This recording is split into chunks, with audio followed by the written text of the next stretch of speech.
Red или green флаг е, ако тя харесва BMW най-много. Вашите коли с LED кружки ли са или с ксенон? След. След? Аз съм беден ксенон. Ако качва сторите от чужди автомобили, ако тя харесва BMW най-много. Добре?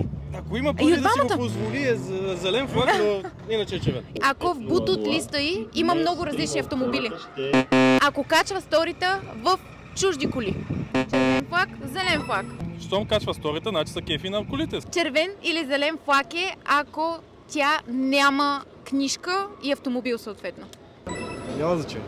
Спечелихте си безплатен реглаж на фарове в Ксенон и LED Center. Заповядайте. Ето сега вече можете да си смените старите Ксенон фарове с нови LED. Да. Това е автомобил преди, а това е след поставянето на LED кружки от Ксенон и LED Center. Посетете на нашите обекти.